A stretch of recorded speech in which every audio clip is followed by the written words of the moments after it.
Bismillahirrahmanirrahim. Alhamdulillahirabbil alamin. Wa bihi nasta'in ala umuri dunya waddin. Wassalatu wassalamu ala asyrafil anbiya'i wal mursalin. Sayyidina wa maulana Muhammad wa ala alihi wa sahbihi ajma'in. Alhamdulillah kembali dipertemukan oleh Allah Subhanahu wa taala dalam keadaan sehat walafiat. Mudah-mudahan kesehatan ini selalu diberikan oleh Allah Subhanahu wa taala kepada kita. Mudah-mudahan selalu mendapatkan taufik dan arahan dari Allah Subhanahu wa taala untuk supaya bisa memanfaatkan kesehatan ini di dalam meningkatkan ketaatan kepada Allah Subhanahu wa taala. Amin ya rabbal alamin. Ikhwani rahimakumullah. Menyambung daripada apa yang kita pelajari di pertemuan yang sebelumnya berkaitan dengan bagaimana menyikapi sesuatu yang muncul dari perbuatan kita, baik itu perbuatan baik ataupun perbuatan buruk, menurut akidah yang benar, yaitu Ahlus Sunnah wal Jamaah. Kita sudah mengetahui bahwa keyakinan kita Ahlus Sunnah wal Jamaah yaitu makhluk ini adalah semua ciptaan Allah. Dan apapun perbuatan yang muncul dari seorang makhluk, baik perbuatan yang baik ataupun yang buruk, amal soleh ataupun kemaksiatan, itu semua adalah ciptaan Allah Subhanahu wa ta'ala. Itu yang pertama, kita meyakini itu. Yang kedua, setelah meyakini hal tersebut, maka sudah seharusnya bagi kita untuk menuntut diri selalu menjalankan perintah Allah dan selalu menjauhi larangan Allah. Kalau ada satu perbuatan baik yang kita lakukan, maka itu kita nisbatkan, kita sandarkan kepada Allah Subhanahu wa ta'ala, karena tidak ada yang memberi kekuatan kita untuk beramal soleh kecuali Allah Subhanahu wa ta'ala. Dan kalau ada perbuatan buruk atau maksiat yang muncul dari diri kita, maka kita wajib segera untuk tobat dan kembali kepada Allah Subhanahu wa ta'ala. Nah. Kemudian kita diingatkan supaya tidak beralasan ketika melakukan satu maksiat atau meninggalkan satu yang wajib, kita beralasan itu adalah takdir Allah, Allah yang mentakdirkan. Ini adalah alasan-alasan yang diucapkan oleh orang-orang yang tidak beriman kepada Allah Subhanahu wa ta'ala, dan tidak pantas seorang yang beriman itu meniru daripada cara-cara atau alasan-alasan orang-orang yang musyrik. Sebagaimana kemarin kita pelajari bagaimana Allah mensifatkan mereka dalam Al-Quranul Karim. Kemudian kita juga diingatkan dengan hadis Nabi SAW mengingatkan kita semua. Kata Nabi SAW, "Idza dzukiral gadar fa'amsiku." Kalau ada orang lagi ngobrol membahas tentang takdir Allah, maka kamu jangan ikut-ikutan. Kalau bisa menjauh dari mereka itu lebih baik, karena ini akan merusak akidah kita. Akidah kita akan rusak gara-gara kita terlalu dalam membahas tentang qadar takdir Allah Subhanahu wa ta'ala. Kemudian pernah suatu saat bertanya seorang laki-laki kepada Sayyidina Ali radhiyallahu anil qadar, tentang masalah takdir ini.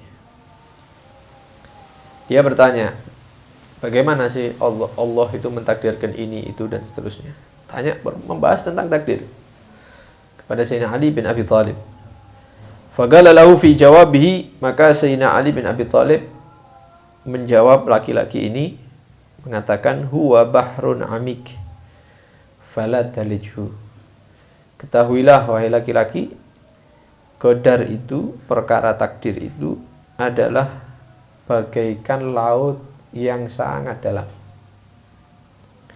Laut yang sangat dalam. Fala talijhu, jangan sekali-kali kamu menyeburkan atau melemparkan diri ke dalam laut yang dalam. Wa tariqun muzlimun fala taslukhu. Perkara godar ini takdir bagaikan jalan yang tidak ada pencahayaan sama sekali. Kalau kamu lewat jalan itu, ya, itu tidak ada sinar sama sekali, sedikit pun tidak ada. Sehingga kamu tidak tahu mana yang jalan, mana yang lubang, mana yang kering, mana yang basah, mana yang aman, mana yang bisa memelesetkan kita, menjatuhkan kita, dan seterusnya. Fala taslukhu, kalau sudah ada jalan seperti itu, ya jangan kamu lewat situ, kata Sayyidina Ali. Perkara godar ini seperti jalan yang gelap, jangan lewat situ, kata Sayyidina Ali. Sirrullah qad khufiya alaik. Ada perkara-perkara itu yang sifatnya itu sir. Sir itu dirahasiakan oleh Allah dari makhluknya. Fala tufshi, kalau sudah dirahasiakan sama Allah, ada apa kamu mau bongkar-bongkar itu? Ada apa mau dibongkar? Ya. Ini pesan Sayyidina Ali kepada seorang laki-laki yang bertanya kepada beliau tentang masalah takdir Allah. Menunjukkan bahwa lebih baik tidak usah membahas terlalu dalam masalah takdir itu. Ya. Tuntut diri kamu untuk beramal soleh. Ya. Kemudian jangan menyombongkan diri dengan amal tersebut. Tuntut diri kamu untuk menjauhi maksiat. Kalaupun terjadi satu maksiat dari diri kita, maka segeralah kembali kepada Allah Subhanahu. Wis tidak usah bahas qadar, tidak usah bahas takdir. Nanti kamu kecemplung nanti. Kalau sudah kedelep, ya, sudah tenggelam, sudah tidak bisa ada yang nolong nanti. Kalau kamu sudah melewati jalan yang tidak ada cahayanya tadi itu, kemudian kamu masuk ke satu lubang atau malah jatuh di jalan tersebut, kamu akan nyesel nanti. Karena itu tidak usah ikut-ikutan. Wa sa'ala rajulun min ulatil umur Muhammad ibn Wasi' rahimahullah anil qadar. Ada seorang laki-laki pejabat dia ini, pejabat negara, datang kepada seorang soleh yang bernama Muhammad bin Wasi'. Ini orang yang wara', ini orang yang wara', orang yang zuhud. Ditanya oleh pejabat ini, wahai imam, katanya, wahai guru, saya mau tanya tentang al-qadar, tentang takdir. Maka apa jawabannya guru ini, syekh ini, orang yang soleh ini? Kata beliau, jiranak min ahlil kubur. Pejabat, wahai tuan, bukankah orang di dekat rumah kamu itu kemarin ada yang meninggal dunia? Ada yang meninggal dunia kan? Iya ada, katanya dia. Laka fit tafakkur fihim syughulun anil qadar. Kalau kamu mau memikirkan tentang keadaan orang yang meninggal dunia itu yang ada di kuburnya, maka kamu tidak akan memiliki waktu untuk mikir masalah takdir itu. Artinya, jangan bahas sesuatu yang bukan kelasnya kamu. Yang di sekitar kamu itu loh yang harusnya kamu pikirkan, tidak kamu pikirkan, kok malah mau membahas sesuatu yang tinggi. Anak sekolah dasar mau membedah bukunya profesor misalnya. Tidak bisa buang-buang waktu, tidak mungkin nyampe akal kamu. Yang ada di sekitar kamu ini, itu yang kamu pikiri. Tetangga kamu mati, itu pikirono. Ya apa kalau saya di posisi dia? Bagaimana kalau nanti malam saya mati kayak tetangga saya misalnya? Apa yang dirasakan dia ketika mati ya? Bagaimana keadaan dia sekarang dikubur ya, ketika ditinggal sama istrinya, keluarganya? Bagaimana kalau saya seperti itu? Pikirkan itu. Kalau kamu memikirkan itu, maka tidak akan punya waktu kamu untuk memikirkan sesuatu yang tidak perlu dipikir, seperti masalah takdir itu. Jadi ditanya sesuatu malah ya dialihkan kepada pembahasan yang lain karena pertanyaannya itu tidak perlu dijawab.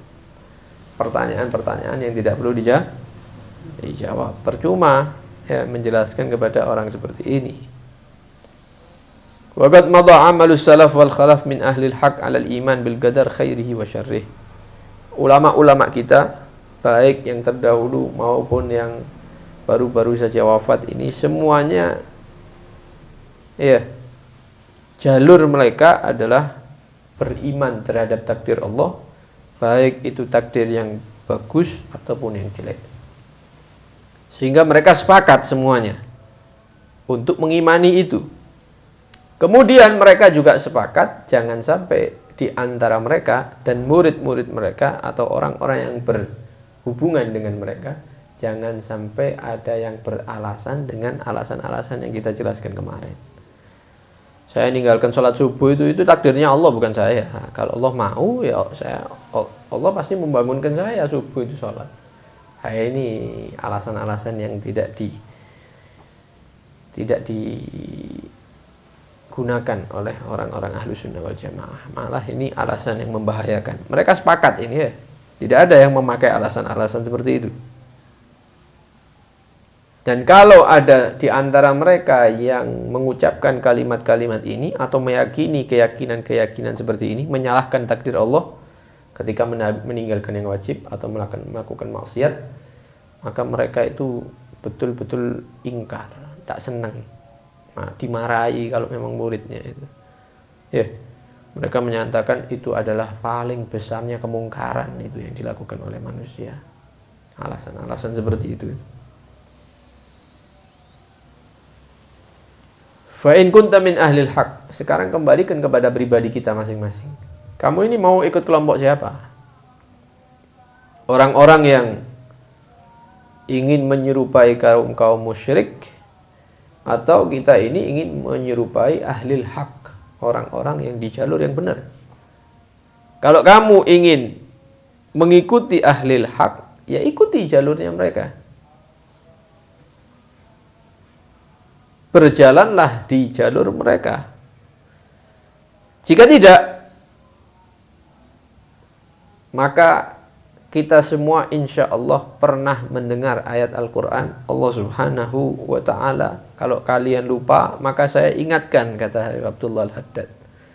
Kalau kalian lupa ayat itu, saya ingatkan, kata Abdullah Al-Haddad. Apa ayatnya? Wa may yushaqiqir rasula min ba'di ma tabayyana lahul huda wa yattabi' ghaira sabilil mu'minin nuwallihi ma tawalla wa nuslihi jahannam wa sa'at masira.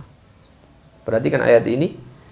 Wa may yushaqiqir rasula, dan barang siapa yang yushaqiqir rasul, meragukan jalurnya Nabi sehingga dia mengikuti jalur yang lain, min ba'di ma tabayyana lahul huda, setelah jelas nampak bagi dia petunjuk Allah.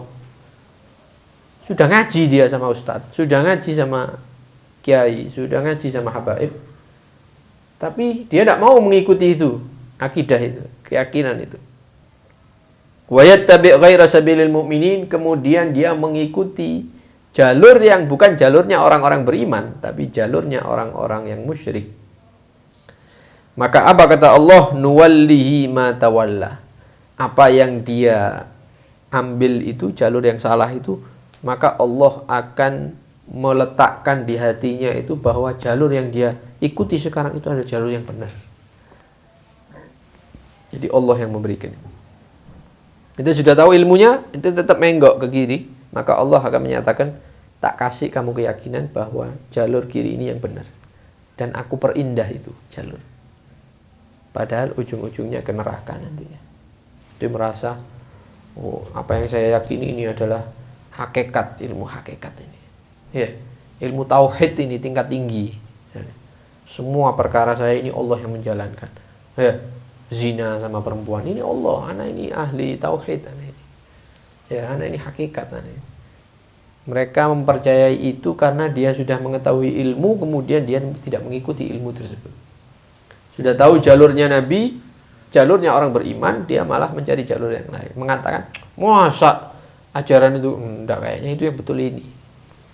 Nah, itu akan dihiasi oleh Allah jalan tersebut seakan-akan itu yang benar.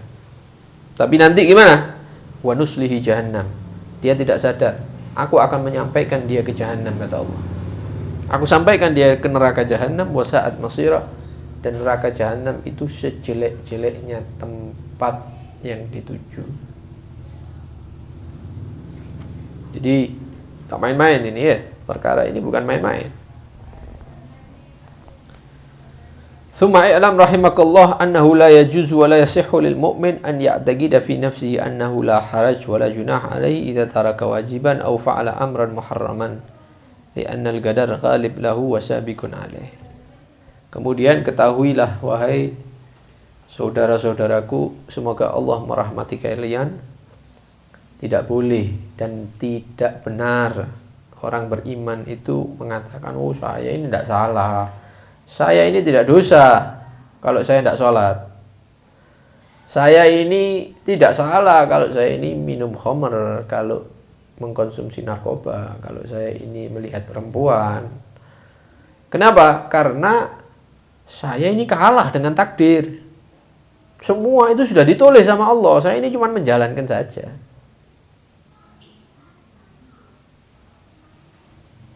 Ini bahaya, ini perkara-perkara ini. Orang seperti ini dikatakan fagadih tamala buhtanan wa ithman mubina. Dia telah menanggung kalimat yang sangat besar bahayanya, dan dia telah menanggung dosa yang jelas.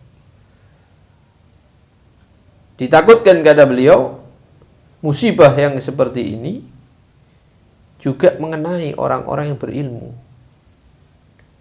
Bukan orang-orang awam saja, orang yang hadir ngaji, orang yang mondok, orang yang nyantri kadang-kadang bisa terkena penyakit ini, musibah ini. Apalagi orang-orang awam.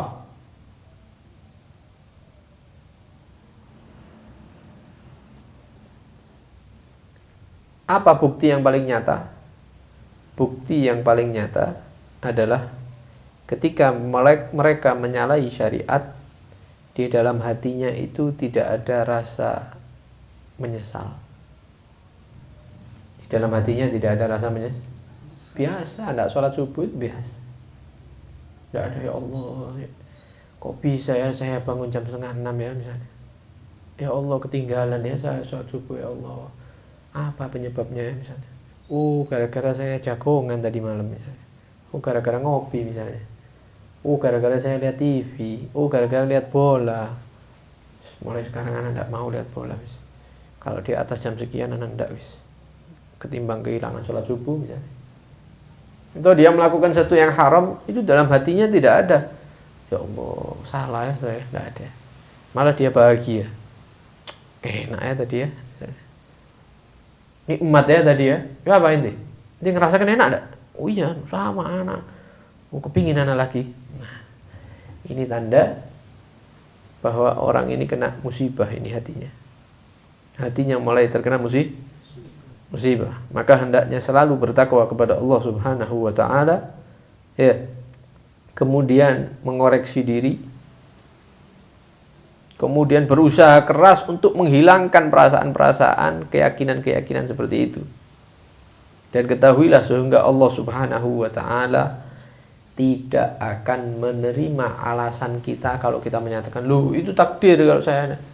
Nanti di hari kiamat tidak diterima sama Allah Subhanahu wa ta'ala, karena Anda di atas dunia ini dikasih pilihan sama Allah, mau takwa atau mau maksiat, mau beriman atau mau kafir. Karena itu diri kita dijaga daripada ucapan-ucapan ini, keyakinan-keyakinan ini atau hati yang seperti itu kita jaga, dan orang-orang yang di sekitar kita ingatkan. Jangan sampai punya keyakinan seperti ini atau kalimat-kalimat seperti ini, karena dia akan celaka nanti di dunia sampai di akhirat, ya. Dan dosanya keyakinan-keyakinan seperti ini lebih besar daripada maksiat itu sendiri. Maksiat yang kamu lakukan itu tidak meninggalkan yang wajib, itu dosa besar. Keyakinan kamu seperti ini lebih besar dari dosa itu sendiri. Karena itu berhati-hati. Selalu mohon kepada Allah Subhanahu wa taala, mudah-mudahan hati kita dijaga oleh Allah Subhanahu wa taala, dibersihkan daripada akidah-akidah yang tidak sesuai dengan ajaran Ahlus Sunnah wal Jamaah, tidak sesuai dengan sabilil mukminin, tidak sesuai dengan hadi An-Nabi sallallahu alaihi wasallam. Mudah-mudahan hati kita selalu dijaga oleh Allah Subhanahu wa taala. Ba'da umrin tawil, Kalau datang kematian, mudah-mudahan mati membawa Islam, mati membawa iman, mati membawa akidah Ahlussunnah wal Jamaah. Amin ya rabbal alamin. Sallallahu alaihi wasallam Muhammad wa ala alihi wasallam. Alhamdulillahirabbil alamin.